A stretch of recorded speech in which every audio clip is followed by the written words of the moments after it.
কফ দূর করতে বেশ কার্যকরী ভূমিকা পালন করে লজ্জাপতি গাছ। নাম্বার 2, নাক ও কান থেকে রক্ত পড়া বন্ধ করতে সাহায্য করে এই লজ্জাপতি গাছ, তাই আপনি এর ব্যবহার করতে পারেন। নাম্বার 3, ডায়রিয়া নিরাময়ে বেশ কার্যকরী ভূমিকা পালন করে লজ্জাপতি গাছ। নাম্বার 4, জ্বালাপোড়া কমাতে বেশ কার্যকরী ভূমিকা পালন করে। নাম্বার 5, আলসারের যে কোনো সমস্যা থেকে নিরাময় করতে বেশ কার্যকরী ভূমিকা পালন করে এই লজ্জাপতি গাছ, তাই এটি ব্যবহার করতে পারেন। নাম্বার 6, কুষ্ঠ কিংবা যোনি রোগ থেকে মুক্তি পেতে লজ্জাপতি গাছের ব্যবহার করা হয়, তাই আপনিও এই সমস্যা থেকে মুক্তি পেতে এটি ব্যবহার করতে পারেন।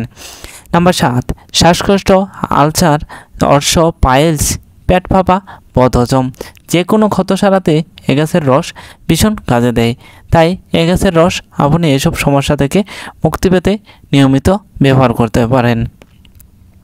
তো বন্ধুরা, ভালো থাকবেন, সুস্থ থাকবেন। পরবর্তী নতুন একটি ভিডিও পর্যন্ত আজকে এ পর্যন্তই। আসসালামু আলাইকুম ওয়া রাহমাতুল্লাহি ওয়া বারাকাতুহু।